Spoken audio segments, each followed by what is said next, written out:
네.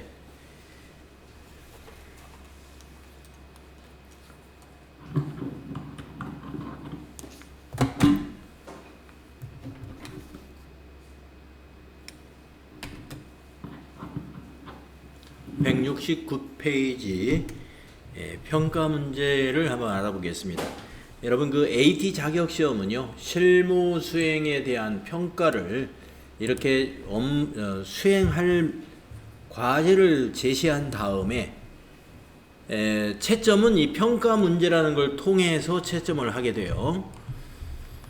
자, 1번, 2, 3번, 4, 5번 이렇게 5문제가 있는데 한번 쭉 보겠습니다. 전표 출력을 조회해서 1월 거래 내역 중에 입금 전표로 작성된 전표의 거래처로 옳은 것은 이랬는데요.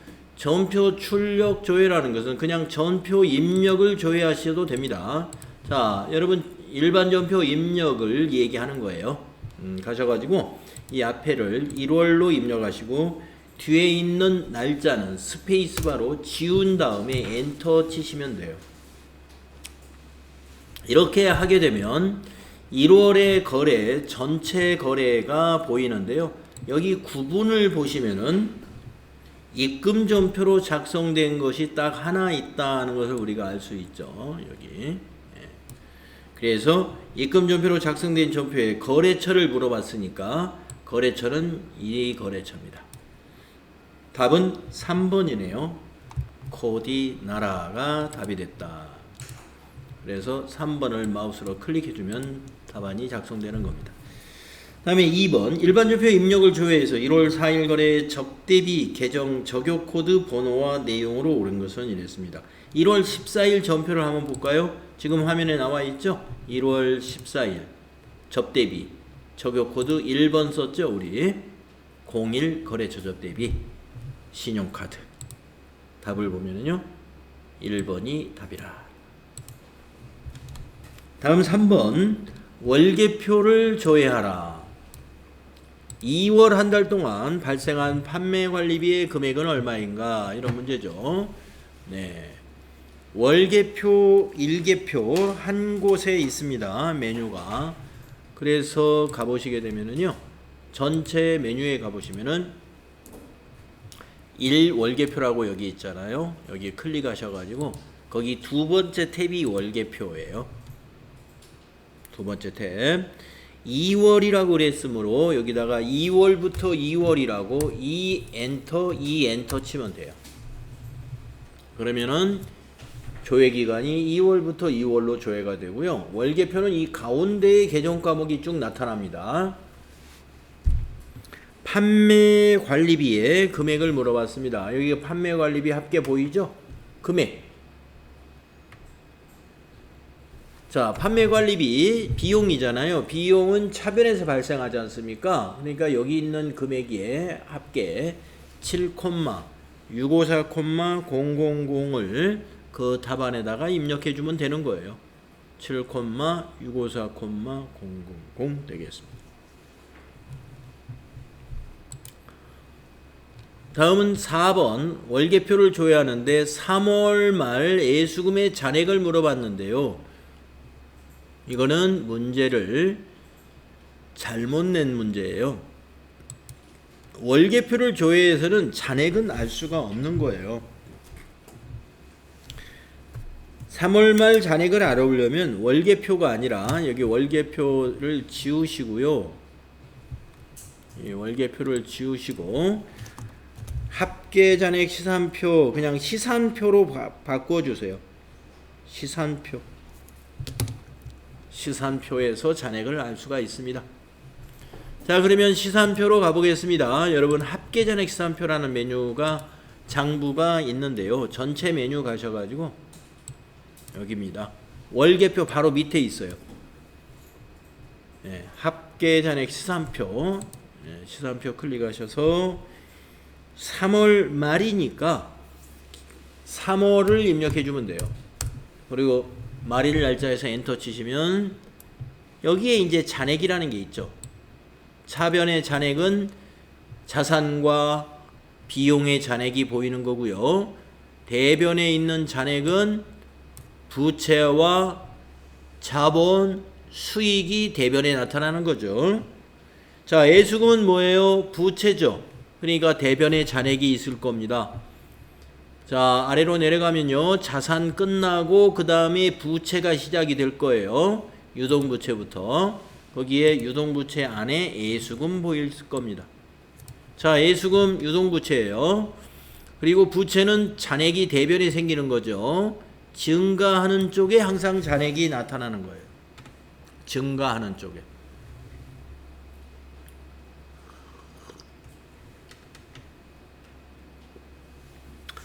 그래서 3월 말 애수금의 잔액은 339 200원이잖아요. 그래서 답이 1번이 됩니다. 답이 1번. 그래서 4번의 문제는요. 월계표라고 하면 안 돼요. 시산표로 문제를 고쳐야 되겠습니다. 월계표, 일계표는 그 월에 해당되는 또는 그 일에 해당되는 발생액, 발생액을 알아보는 것이지 잔액을 알아볼 수는 없어요. 잔액은 잔액을 표시하는 합계 잔액 시산표.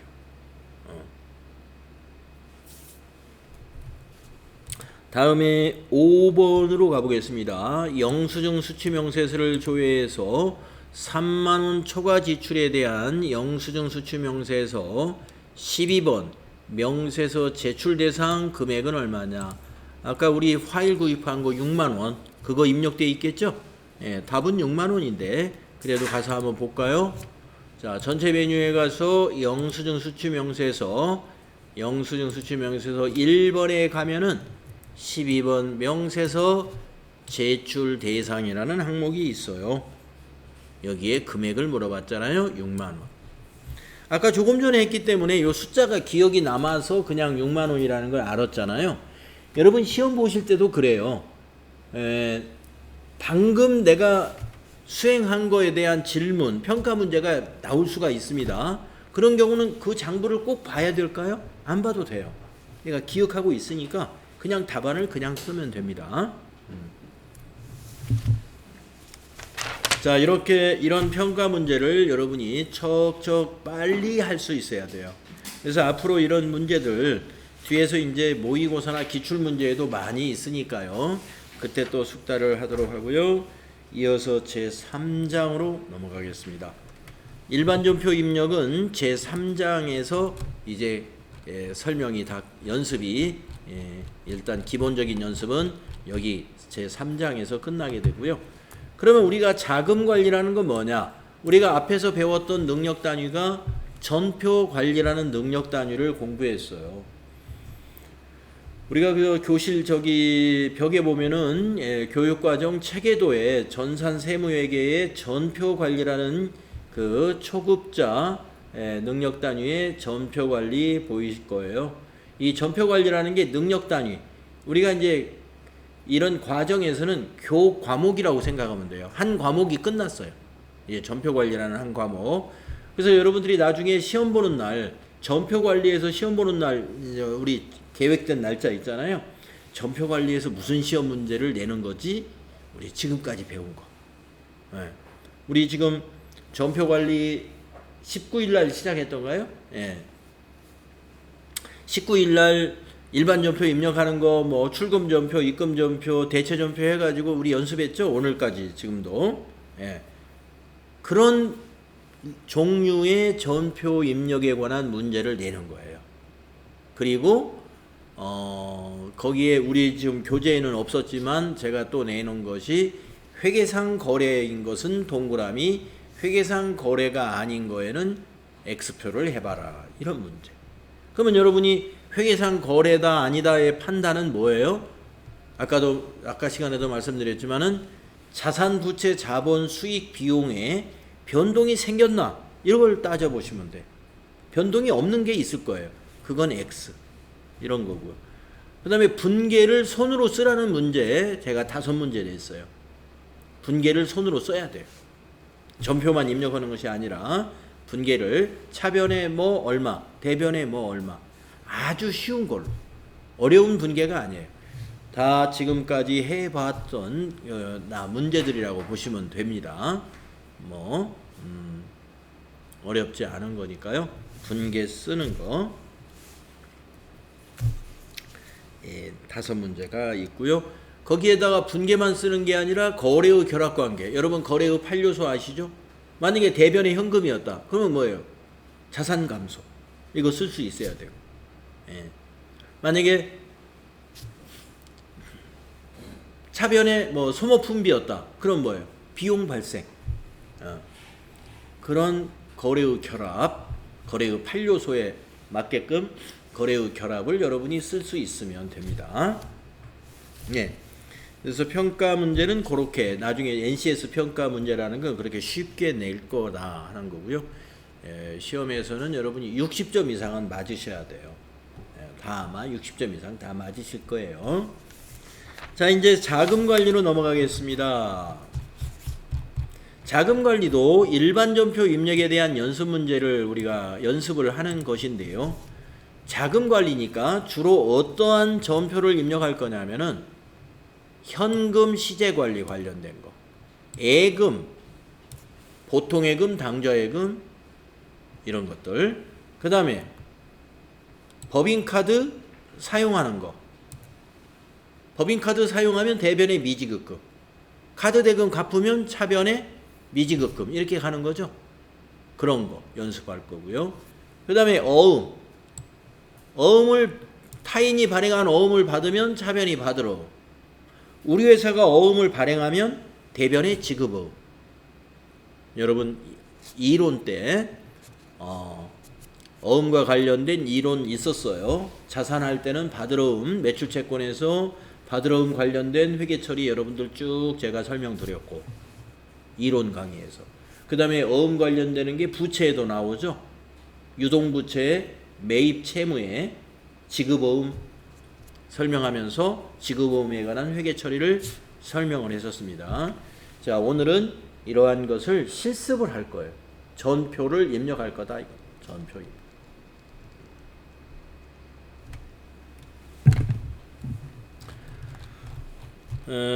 그래서 173쪽의 필요 지식을 한번 훑어보고 가겠습니다.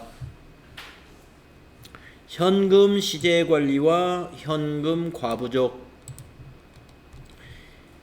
현금의 수입과 지출이 있을 때 현금 출납장에 기록하고 매일 현금 시제의 잔액을 확인하고 관리한다. 예. 사실은 우리는 현금 출납장을 우리가 기록한 적이 없죠. 이미 그러나 만들어져 있습니다. 자, 우리 전산회에서 전산회계에서는 현금 출납장은 보조장부예요. 그렇기 때문에 주장부인 분계장이 만들어지면 현금 출납장은 자동으로 작성이 됩니다. 네. 그래서 여기서는 이제 마치 현금 출납장을 현금 그 시제 관리자가 따로 작성하는 것처럼 되어 있습니다만은 사실은 작성할 필요 없어요.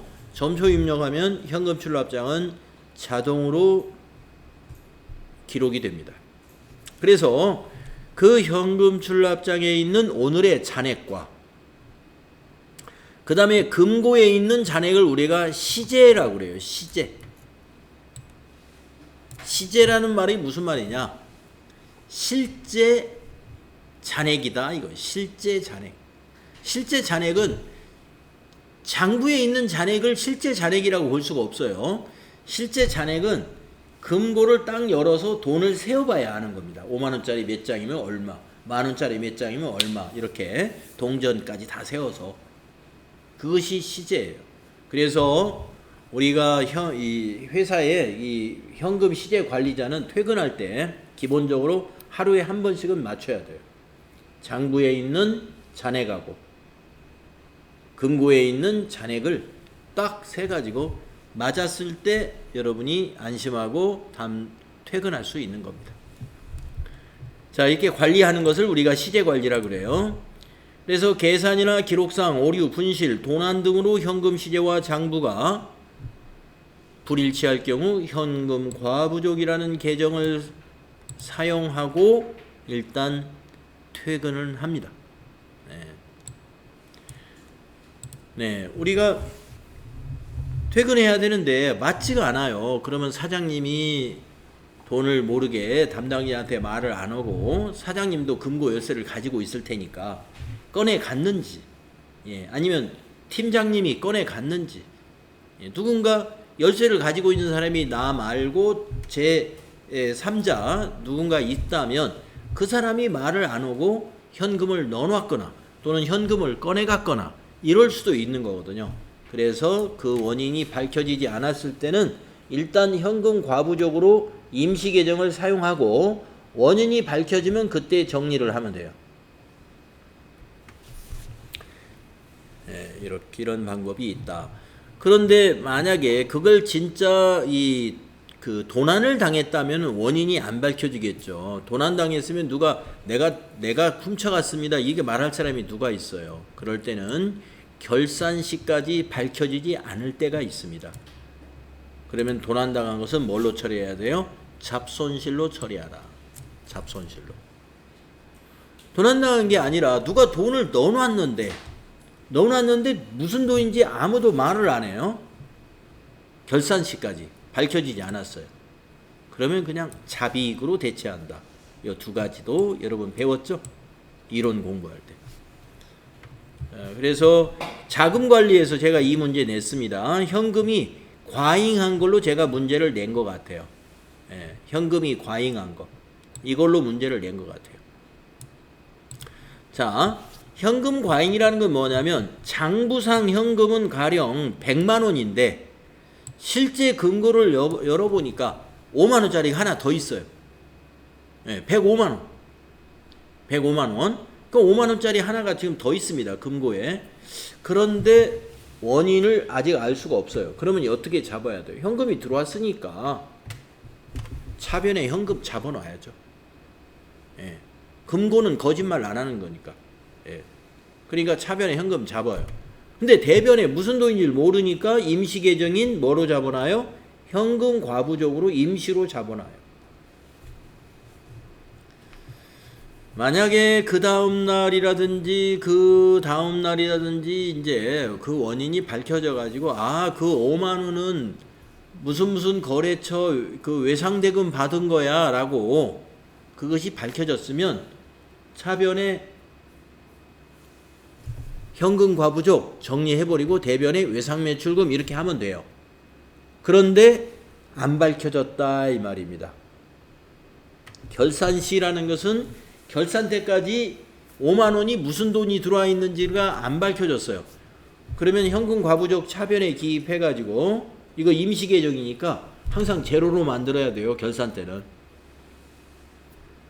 결산 때 임시 계정 과목에 잔액이 있으면 안 됩니다.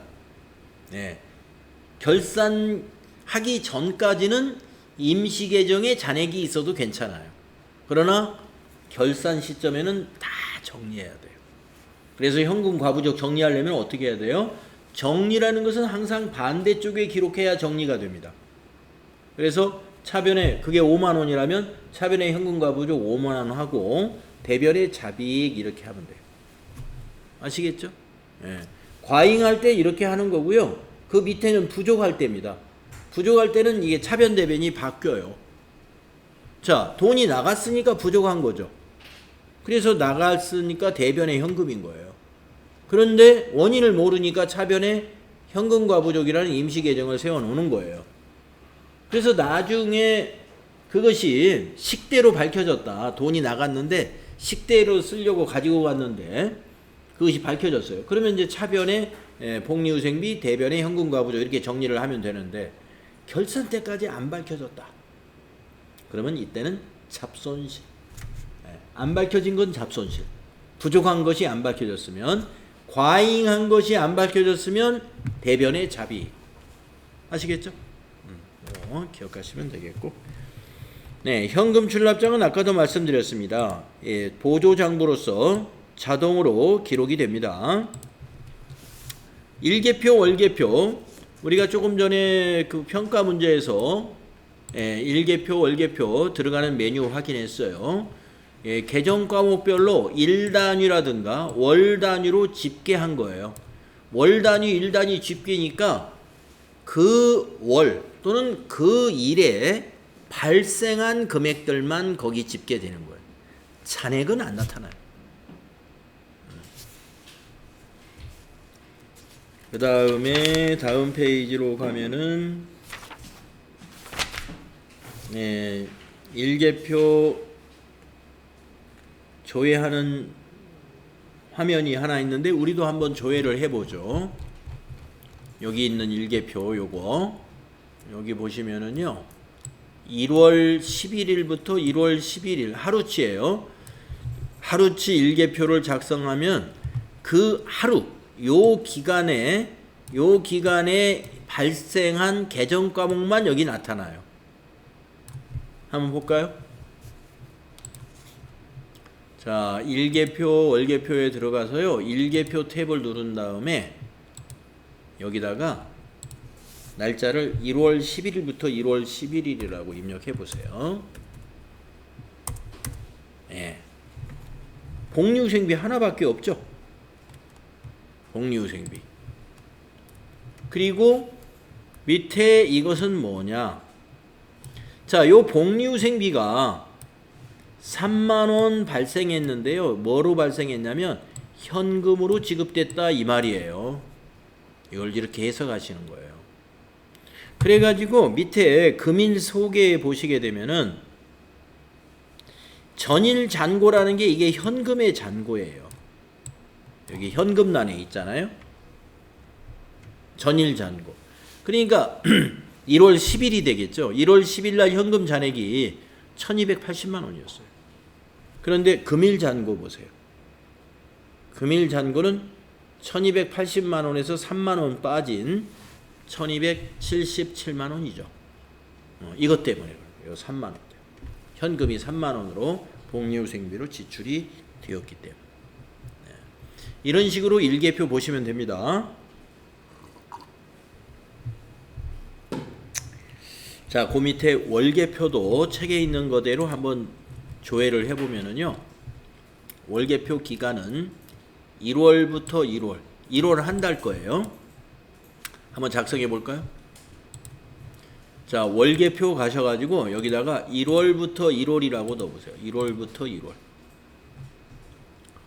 그러면 1월 한 달 동안에 발생했던 계정 과목들 나와요. 당좌 자산의 외상 매출금이 발생했고요. 미지급금이라는 계정 과목이 발생했고요. 복리후생비 발생했고요. 접대비하고 차량 유지비 이런 것들이 발생했습니다. 그 중에 현금 거래는 현금란에, 대체 거래는 대체란에, 현금 거래가 아닌 거래는 다 대체 거래입니다. 자, 현금 거래 아닌 거래라는 게 무슨 말이냐? 보통예금 거래, 보통예금, 어음 거래 이런 것 등이 대체 거래가 됩니다. 그래서 지금 교재에서는 요 220만 원을 설명을 했어요. 이거를 어떻게 우리가 설명할 수 있어야 되느냐 이거. 자, 외상매출금 여러분 당좌 자산인데요. 매출채권이죠. 이것이 대변에 기록이 됐습니다. 여러분 자산은 대변에서는 감소한다. 여러분 알고 있죠? 감소. 예. 자, 외상매출금 220만 원이 감소했다는 말은 무슨 말이에요? 다른 말로는 외상매출금을 회수했다. 이렇게 말할 수 있죠? 회수. 그런데 뭘로 회수했어요? 위에 보면 현금으로 회수했죠. 현금으로.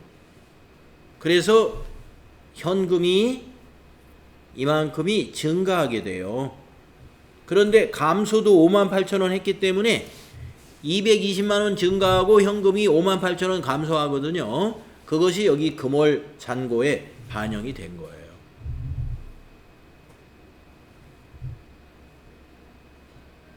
네, 요 220만 원 어떻게 해석하는지 해석할 수 있어야 돼요.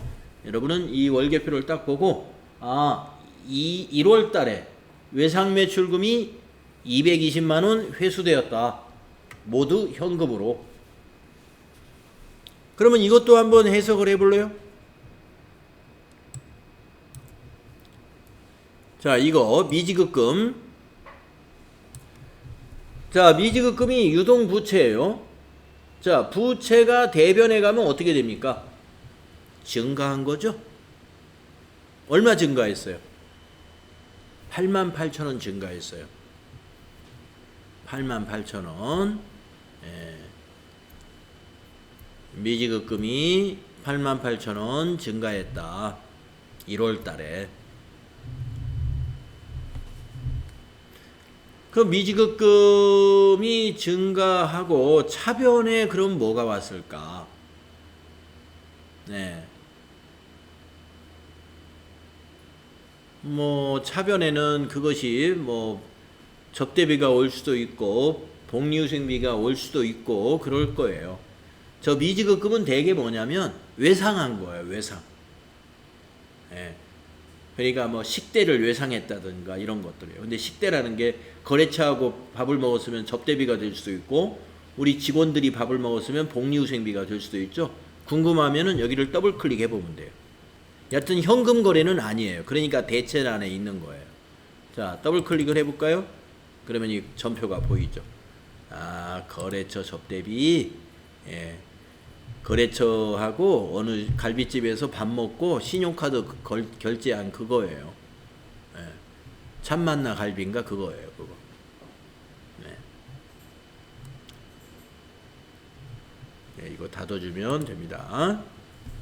이렇게 해석할 수 있어야 됩니다. 자, 그래서 여러분 일개표나 월개표를 보고 그 숫자를 설명할 수 있어야 된다. 연습을 해둬야 됩니다. 자, 175페이지 수행과제 한번 여러분 해보세요. 수행 1번, 수행 2번을 각자 한번 해보시고요. 그 밑에 풀이도 있으니까 그 풀이도 한번 보면서 여러분이 제대로 했는지. 3월 31일에 현재 현금 잔액은 얼마냐? 우리 교재에서는 현금 출납장을 봤습니다. 예. 현금 출납장. 여러분도 한번 현금 출납장으로 3월 31일 현재의 현금 잔액을 한번 보시고, 그 다음에 2월 한 달 동안의 현금 지출이 가장 많았던 판매관리비. 이것은 월계표를 봐야 돼요. 이거는. 수행 2번은 이건 월계표를 봐야 이건 알 수가 있어요.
네, 그래서 현금 시제 관리 관련된 장부 조회 확인했습니다.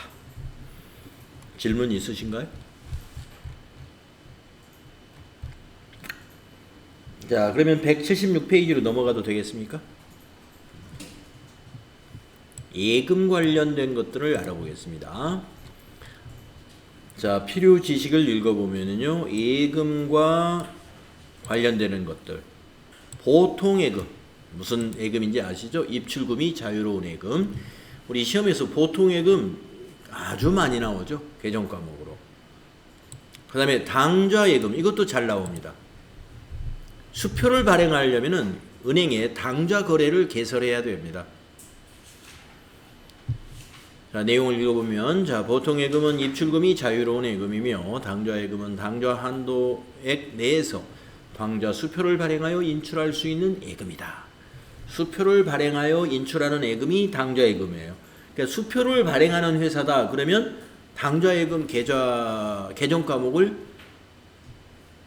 꼭 쓰겠죠. 그죠? 그 다음에 정기예금. 예.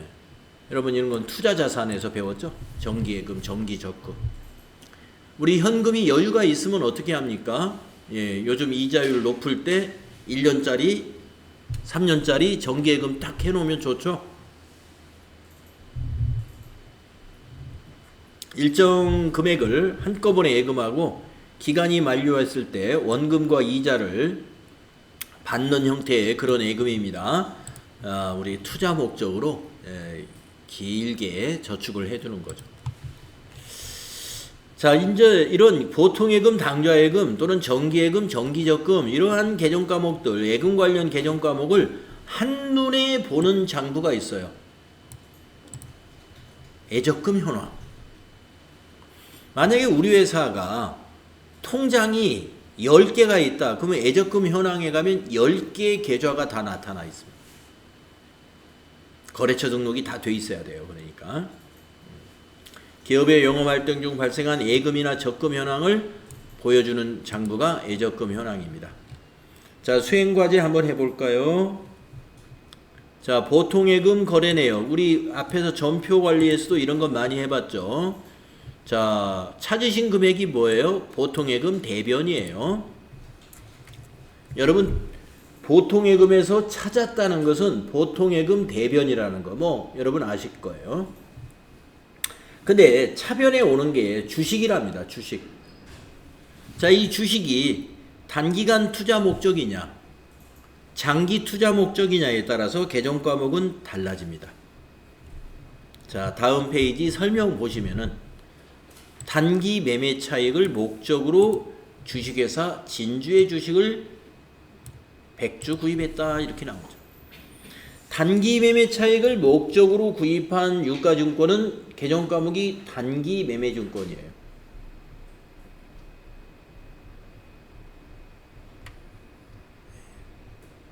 그래서 단기 매매 증권이라는 유가증권 차변에 기입하는 거고요.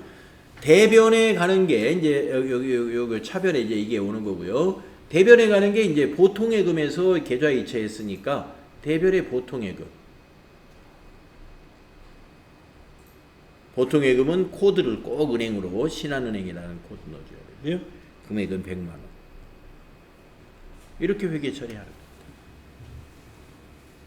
차변의 단기 매매증권 100만 원, 대변의 보통예금 신한은행 100만 원. 이런 회계 처리를 해야 돼요.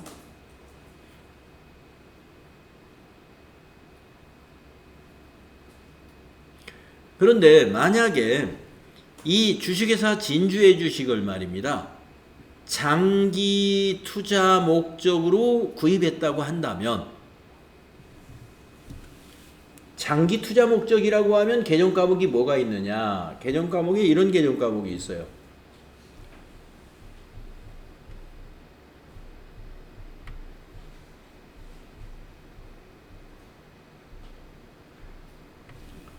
증권은 증권인데 단기 매매할 증권이 아니라 장기간에 걸쳐서 투자 이익을 보겠다. 이것을 매도 가능 증권 이렇게 표현합니다. 매도 가능 증권. 투자 자산으로 분류되는 계정 과목에 해당이 됩니다.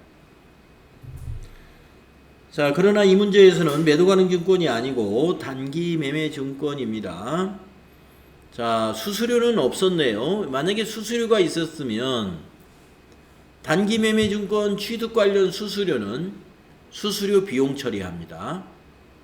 우리가 다른 자산은 자산 취득할 때 발생한 수수료를 그 자산의 취득 원가에 다 포함을 해요. 다른 자산은. 그런데 단기 매매 증권만 별도의 비용 처리한다는 거 여러분 기억해 줘야 돼요. 예. 여러분 다른 자산이라는 게 뭐예요? 예를 들어서 유형 자산. 예.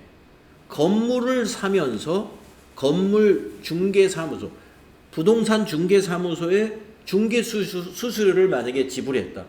그거 건물값이 1억이면 수수료 만약에 100만 원 지불했다고 1억 100만 원을 건물의 취득원가로 봐야 되는 거예요. 취득세도 건물의 취득원가. 그런데 지금 단기매매증권 100만 원에 사면서 증권회사의 수수료 만약에 5천 원을 지불했다고 한다면 5천 원을 이것은 수수료 비용 처리한다. 예. 영업의 비용. 왜 영업의 비용이죠? 우리 회사는 지금 3일 패션이라고 여러분 알고 계시고 3일 패션은 무엇을 파는 회사예요? 옷을 판매하는 회사예요. 옷을 판매하는 회사가 주식을 사가지고 투자하는 일은 뭐예요? 영업 외적인 거죠. 이러한 활동에서 발생한 수수료니까 영업의 비용으로 분류한 수수료 비용을 전표 입력할 때 해줘야 돼요. 수수료 비용에는 판매 관리비인 수수료 비용도 있고 영업의 비용으로 분류되는 수수료 비용도 있어요. 코드가 달라요. 판매 관리비는 800번대인 수수료 비용, 영업의 비용은 900번대. 그러면 800번대의 수수료 비용이라는 건 뭐냐? 이런 단기 매매증권 취득할 때 발생한 수수료가 아니고 가령 우리 회사가 세무사 사무소에 장부를 맡겨서 부가세 신고도 하고 장부도 기장하고 원천세 신고도 하고 이렇게 한단 말이에요. 원천징수, 납부 이런 거. 그러면은 매월 세무사 사무소에 우리가 그 용역의 대가를 지불해야죠. 그게 이제 수수료예요. 그것은 뭐예요? 우리가 장부를 왜 하죠? 우리가 옷을 도소매하는 사업을 하기 위해서는 장부를 갖춰야 돼요. 복식부기 의무자로서 회계장부를 복식부기에 맞게끔 갖춰야 되는데 우리가 스스로 할 수 있는 능력이 안 되니까 전문가에게 맡긴 거예요. 그래가지고 거기에 대한 대가를 지불하는 겁니다. 그건 영업과 관련성이 있는 수수료예요. 그래서 그거는 판매관리비인 수수료 비용. 아시겠죠? 그러니까 수수료 비용이 어떤 거는 판매관리비, 어떤 건 영업의 비용, 어떤 거는 수수료가 취득원가. 자, 취득원가가 되는 수수료 한번 예를 들어볼게요. 자, 우리 회사가 저기 보이는 산을 하나 사가지고 거기다 새 공장을 지으려고 합니다. 새 공장을. 그런데 우리 회사가 과연 저 산을 사는데 법적으로 문제가 없나? 예. 기업이 부동산에 투자를 하는 거에 대해서 이렇게 억제하는, 방지하는 이런 수도권에 대한 어떤 그런 부동산 관련해서 어떤 법적 제한이 있는지 알아보려고 한다 이거예요. 근데 우리 회사에는 그런 부동산 전문 변호사가 없어요. 그래가지고 법무법인에다가 부동산 전문 변호사에게 우리가 의뢰했습니다. 법적인 문제가 없는지. 그러면 그 사람들이 검토를 해주고 수수료를 요구하죠. 네, 우리가 검토해 주는데 수수료 300만 원 필요합니다.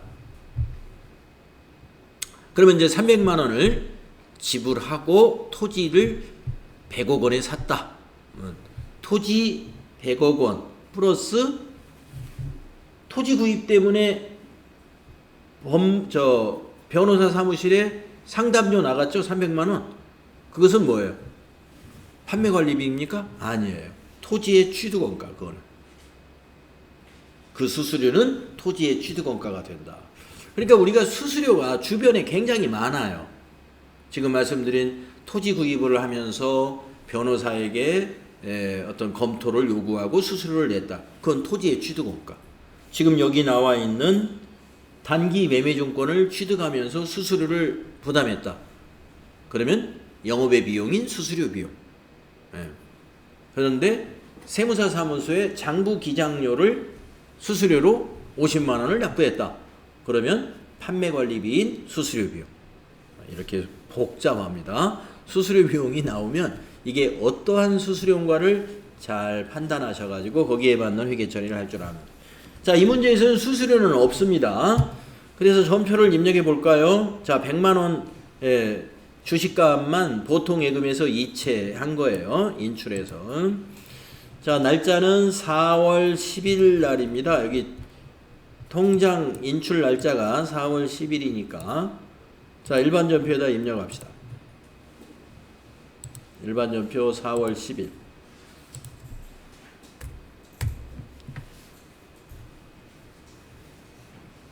3번 차변에 단기 매매증권. 여기 거래처는 넣을 필요 없어요. 저교에다 넣어주면 돼요. 어떻게 넣느냐면은 저교에다가 이런 식으로 넣어줍니다. 이게 지금 주식회사 가로 열고 주 가로 닫고 진주 한 칸 띄우고 백주 곱하기 만원 이렇게 넣어주면 돼요.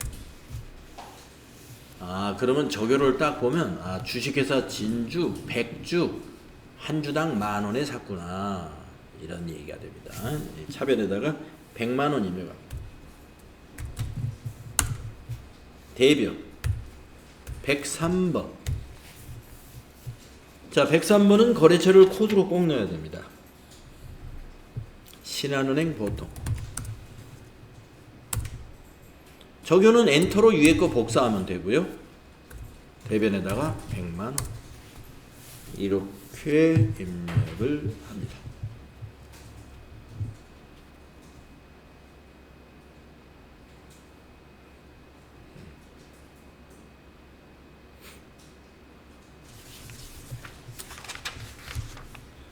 그래서 예적금 여기서 지금 예적금에 무슨 변화가 일어났어요? 보통예금 신한은행에서 100만원이 인출됐잖아요.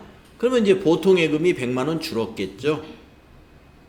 그래서 문제가 하나 더 있어요.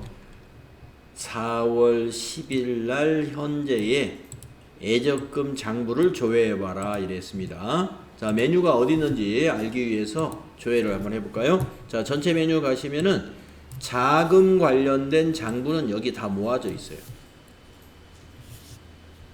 자, 예적금 현황 두 번째 있죠. 자, 예적금 현황 클릭하시고 날짜를 4월 10일로 입력을 하면 돼요. 그러면 여러분이 우리가 그 거래처 등록을 은행 관련 거래처를 2개 했을 거예요. 국민은행 당좌와 신한은행 보통. 그래서 오늘 거래는 요 신한은행 보통과 관련된 거래였습니다. 그래서 처음에 입력된 잔액에서 100만원이 줄어가지고 현재 잔액이 29,462,050 이렇게 보일 거예요.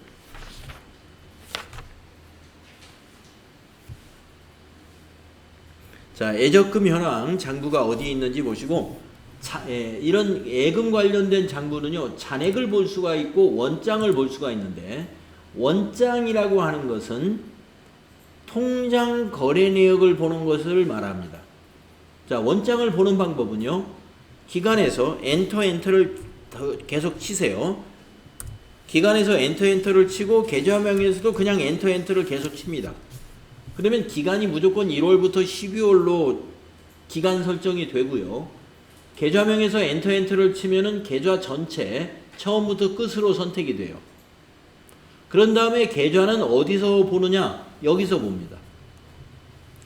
여기에서 이걸 방향키로 지금 첫 번째 국민은행 당좌는 전기 2월밖에 없다는 거예요. 전기 2월만 있다는 건 뭐냐? 국민은행 당좌가 작년에 있던 잔액이 올해로 넘어온 금액, 이것을 전기 2월이라고 해요. 그 이후에 거래가 없기 때문에 빈줄이에요. 근데 여기 화살표를 눌러보세요. 화살표를 누르면 방금 우리가 거래를 하나 입력한 신한은행 보통 계좌가 있는데 이거는 전기 2월만 있는 게 아니라 2월 달에 급여 지급 616만 1,750원 이 거래도 있었고 또 3월 10일 날 건보료 납부한 거래도 있었고 3월 20일 날은 계약금 지급한 거래도 있었고 방금 4월 10일에는 주식을 구입한 거래도 있어가지고 통장 거래 내역처럼 이렇게 보입니다. 이것이 원장이에요. 원장. 원장을 보면은 통장 거래 내역과 맞춰볼 수가 있다. 그래서 보통예금 같은 경우, 이런 보통예금 같은 경우는 우리 회계장부에 있는 예적금 현황 이 날짜와 금액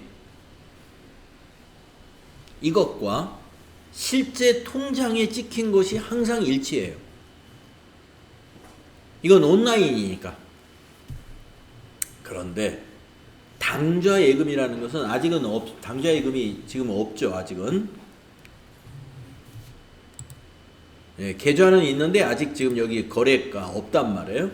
자, 당좌 거래라는 것은 여러분 앞에서 우리 그 필요 지식에서 읽었듯이 뭘 가지고 인출해요?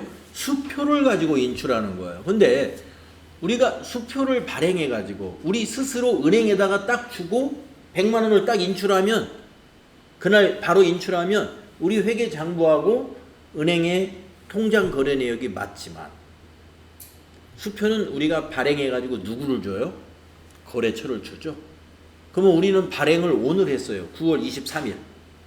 근데 거래처에서 우리 회사 100만 원짜리 수표를 가지고 은행에다가 오늘 딱 제시를 하느냐? 안 할 확률이 더 높아요. 왜냐면 우리 수표를 100만 원짜리 받은 그 회사는 그걸 금고에 넣을 확률이 높습니다. 왜냐?